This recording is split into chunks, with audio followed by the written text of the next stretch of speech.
Kiki ma. This is the Masters of Horror, a cult film showdown joint. We are watching a series called Masters of Horror that aired in 2005, 2006. Was available on DVD. And we're doing these short episodes to prep ourselves for what I'm calling Shocktober. A month where we celebrate by watching horror films, old and new, good and bad. And I'm joined today. I'm Jim. I might as well introduce myself before I get to the rest of the motley crew. And Jim Cotta, and I'm joined by Nick Boxer. Hey yo. All right. No greetings and salutations there. I decided to change it up for this one. Yeah. For this podcast, I don't know if I'm keeping that. For this special, should I save the greetings and salutations for just the cult showdown? I mean, that's big. That's the big league. Should I come up with something else for these special mini? Did you say that's episodes? The big league? Fair enough. Yeah. That's professional podcasting right there. Yeah. I might even say masters of podcast. We're also joined by Jack Hall. Jack Hall. Jolly Jack Hall. I really like the kiki cuckoo thing you do at the beginning. Oh. I think it's I like that. It's it's no yakmala, but it's pretty good. I also thought that it needed a little shift here for Masters of Horror. Yeah. Yeah, and I like how you already renamed the show to pop, but it's good. I like how you've renamed the show to a Cult Film Showdown joint.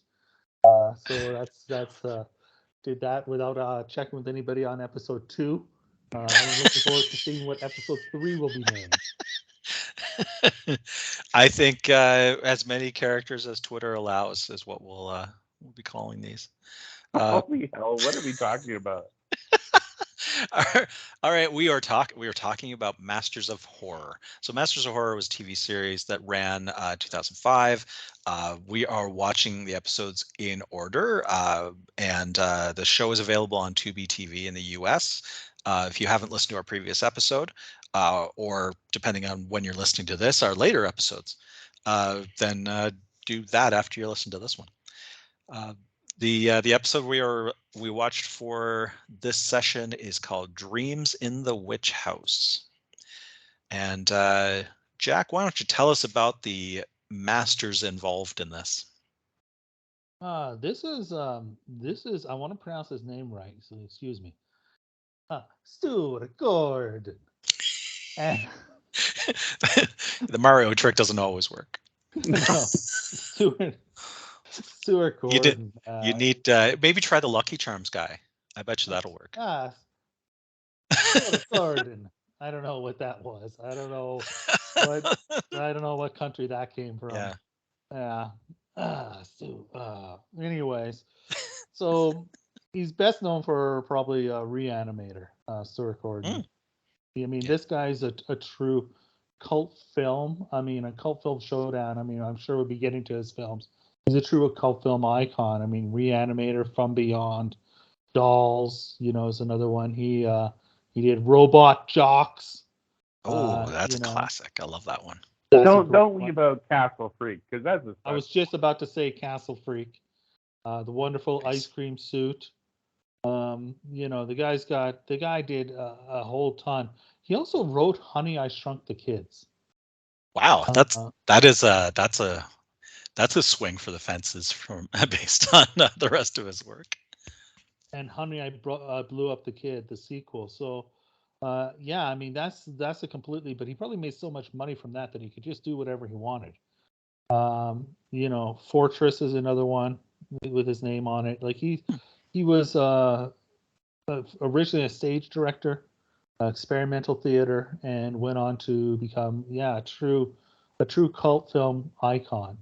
And he's an interesting choice for episode 2 because is he a master of horror? Well, I mean,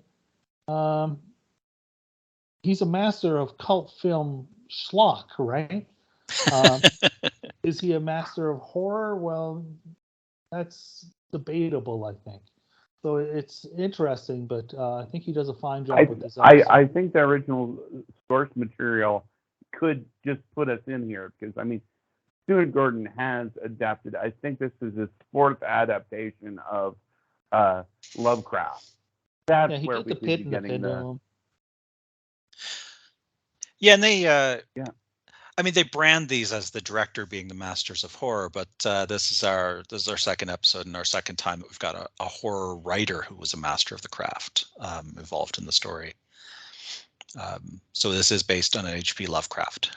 Well, they don't call it master of horror; it's masters. Oh, fair enough. You have multiple masters working on one episode. Yeah. I mean, well, I mean, I'm not gonna say whether Lovecraft worked on this episode or not. That's Yeah, you're right. He's a I mean, busy believe man. what you're going to believe, though. I mean, I won't rule it out either. It was Lovecraft. It's very possible that he did. Now, Well, his Nick, name is on the title. That's true. As it should be, as it always seems to be with It's a pretty loose adaptation, but I mean, hey, that happens when you're updating into modern times. Yeah. Nick, why don't you tell us what this thingy is about? Sure. A guy who's studying mathematics and quantum physics needs a cheap place to live. So he gets a room in a boarding house. And you know what? Twist surprise, big surprise. There's a witch living in the walls that tortures him into killing his next door neighbor's baby for some reason. Yeah, it drives him insane. That's all that happens. as the kids would say, for reasons. Yeah, for reasons. I mean, witches sacrifice babies. I mean, it's in the book, in the necromancer when it is in shows the up there. Necronomicon. Necromanicon, that's it.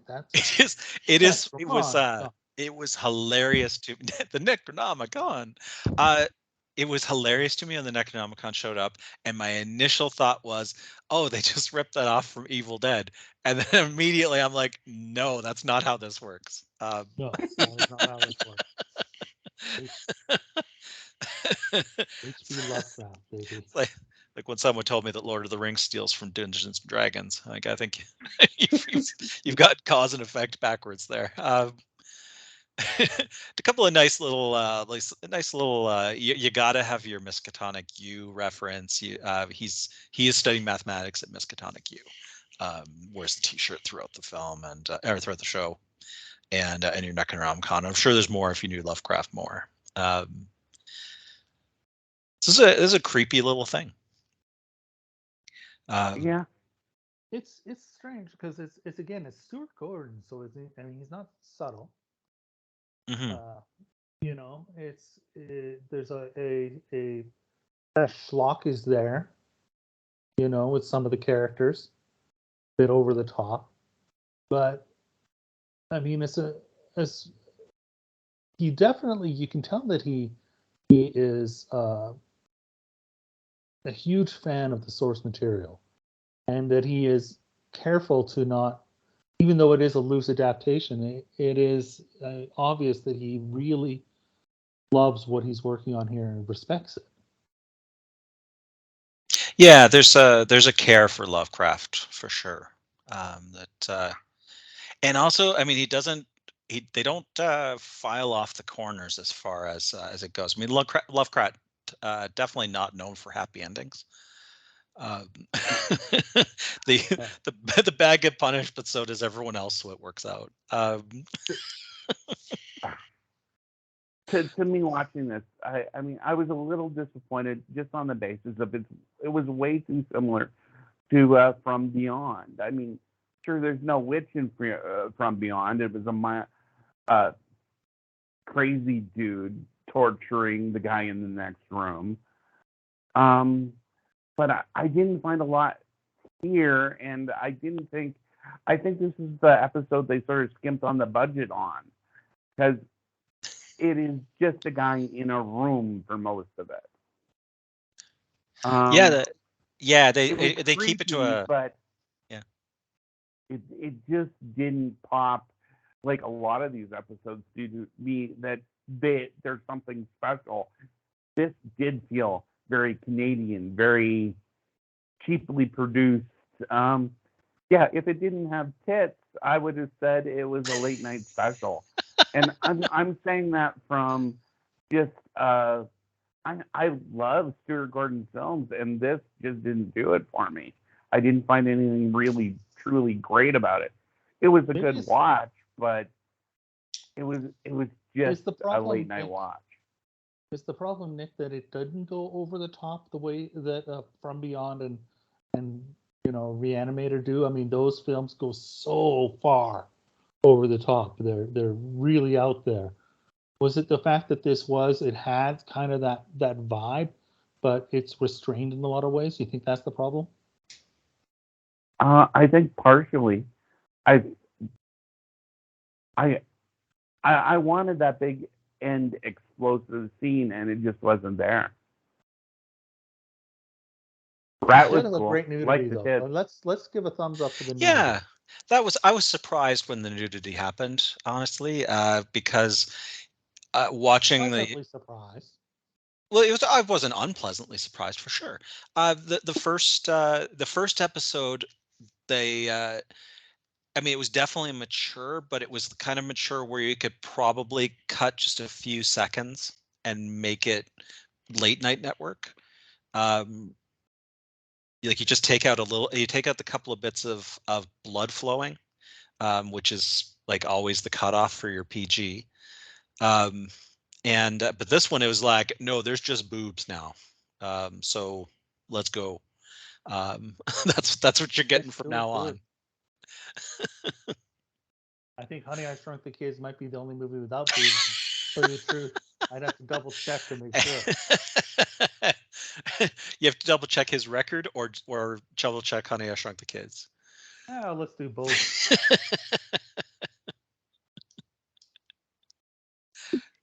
I'd say that it does have some it has some pacing up and downs for sure.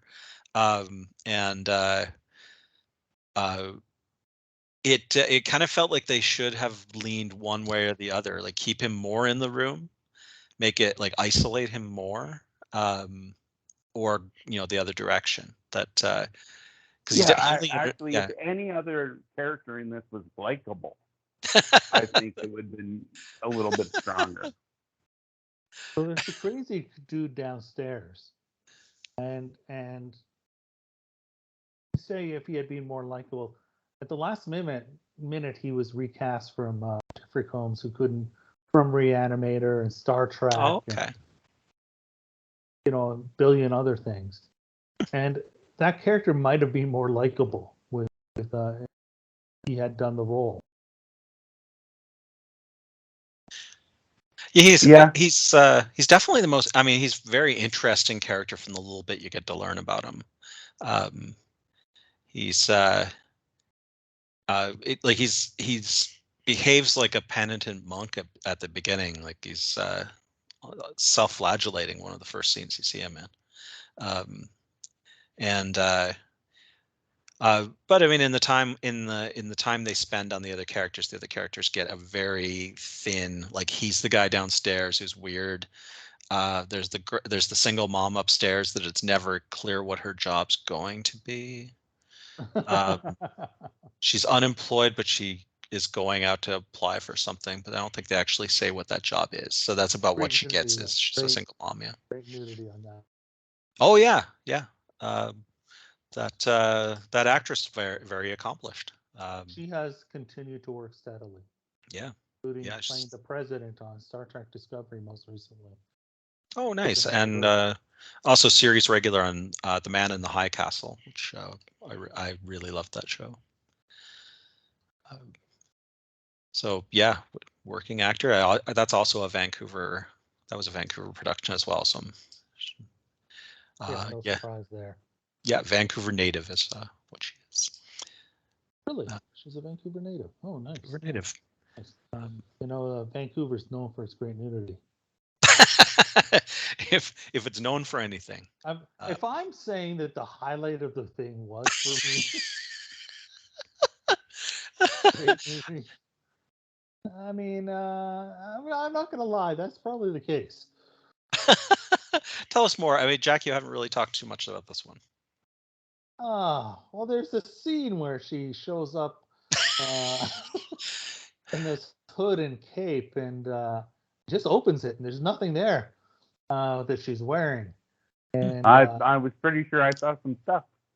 there's stuff yeah, there, but nothing that yeah. she's wearing.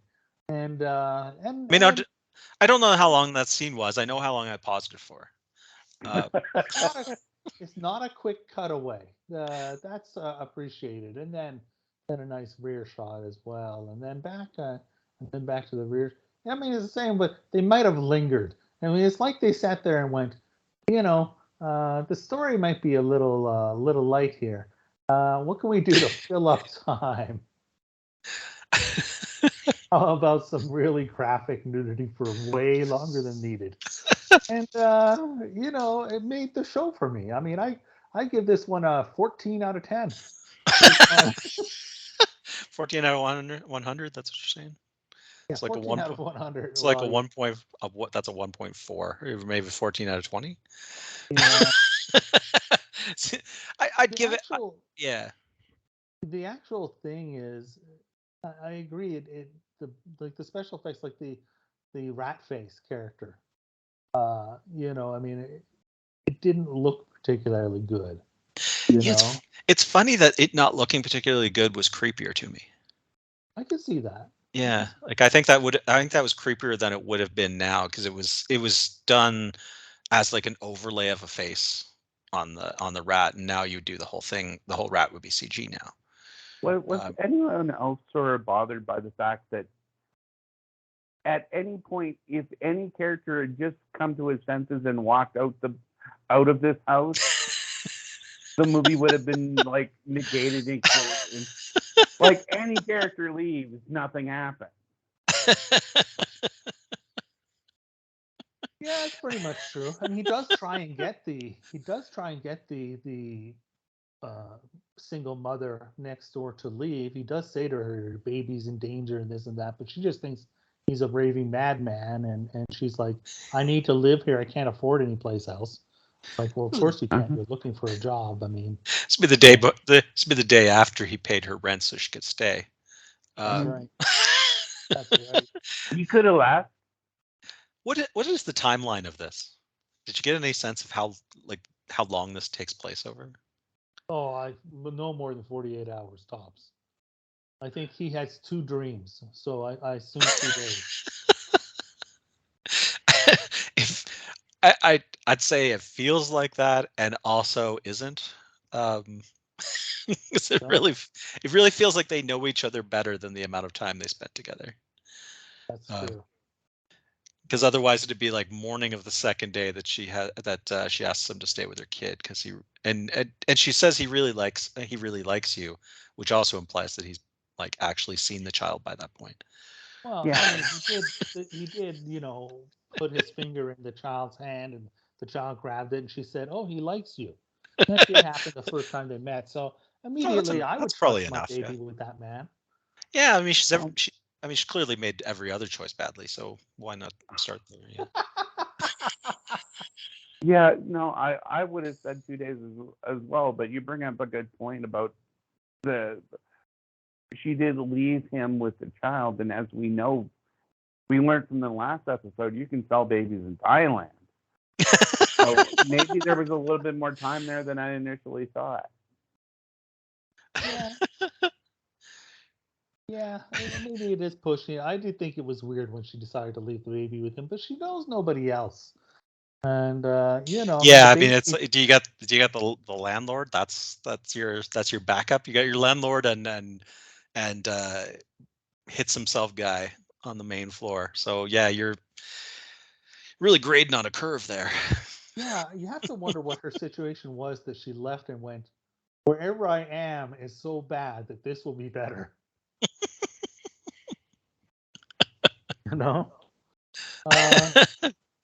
Man, that nudity. Can't recommend that highly enough. I mean, we're talking full frontal, just in case you people aren't Yeah, understanding. and We're not talking backle. top only. Yeah, full backle too. Full backle. Yeah. Yeah. I was actually, I lean towards the backle rather than the frontal, but there's something for everyone.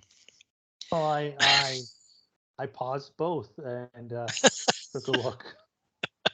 That's what I always admire about you, Jack. The amount of effort you bring to your craft. No, I study film, and Composition, mise en scène. yeah, exactly. All right, do you have any questions about this one, Jack? Yeah. A question: why wasn't the nudity longer? And, I and I had a question. At one point, he thinks he's sleepwalking. He wants to prove to someone else he's sleepwalking, so he puts flour all around the bed, for like about 4 inches on any side on three sides of the bed. yeah, And the whole time I'm watching that, I'm like, well, I have celiac disease. Is there a gluten-free security system I could get?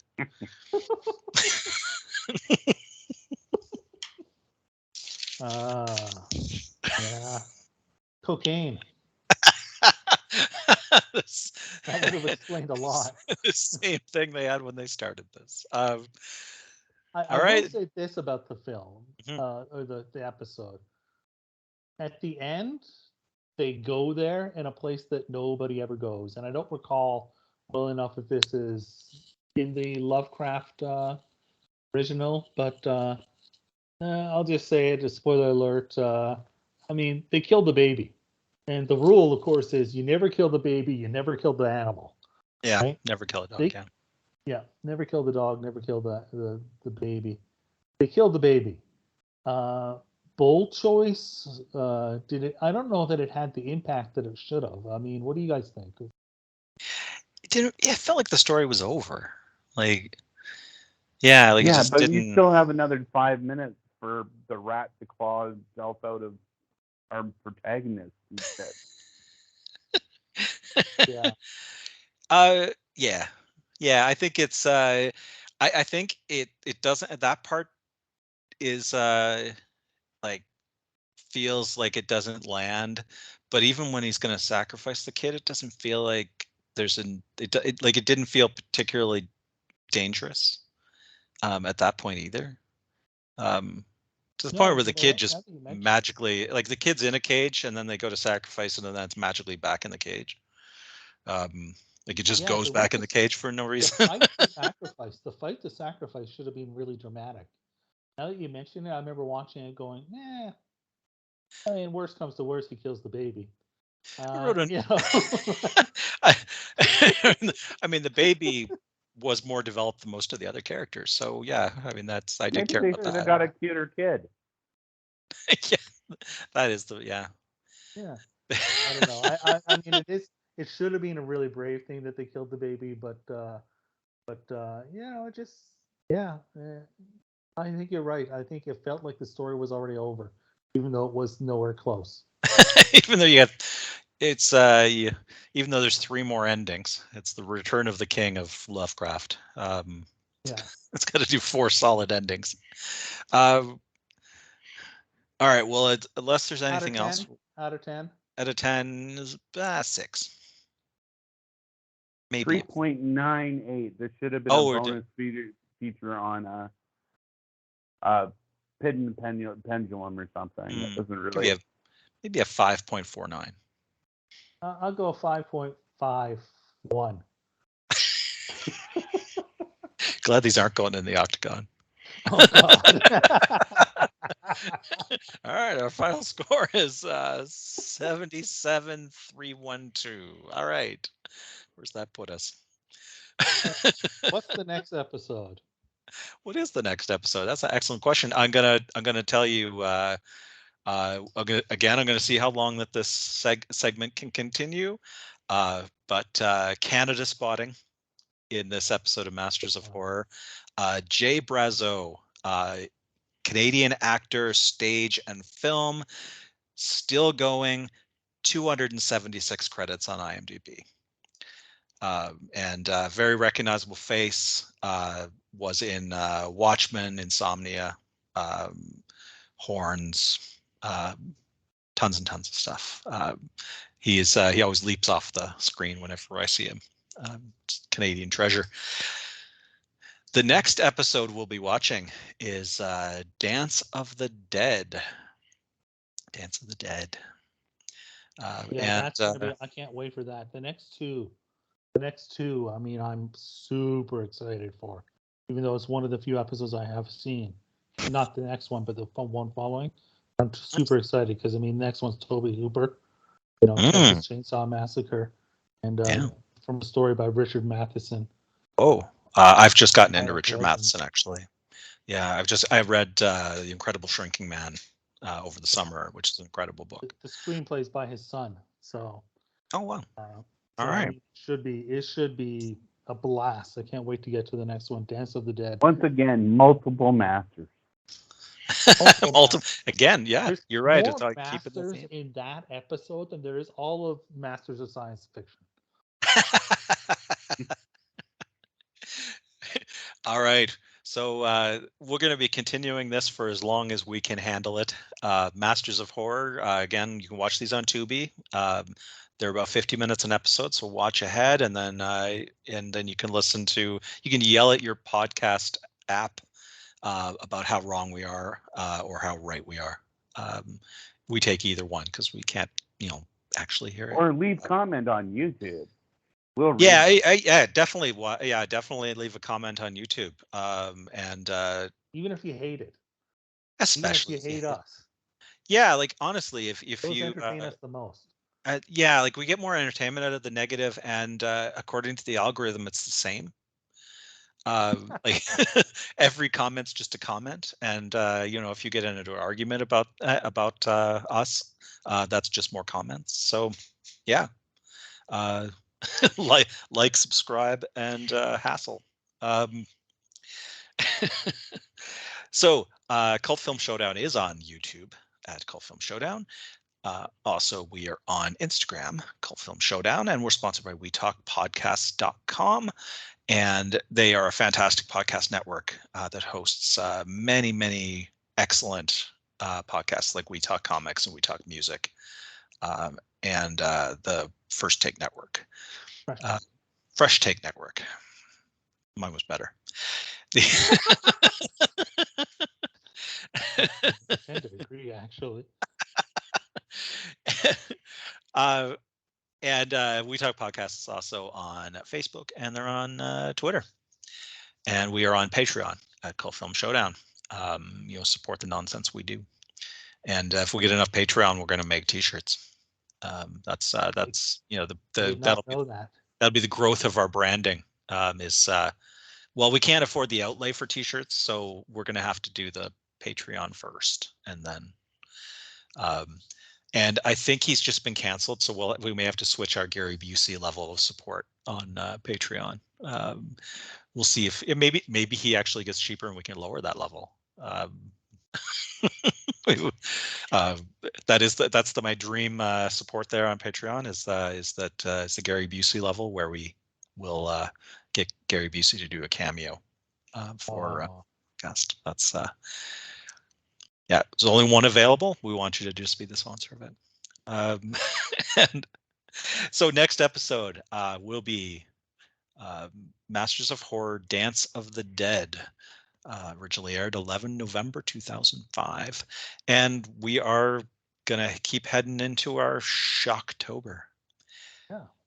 So from Nick. I'd like to call the next episode Dance of the Dead. You're almost Transylvanian at that point. Like you're moving north. That's good. It's a Tobe Hooper. Right. From Nick and Jack and from Mario and myself. We'll see you next time.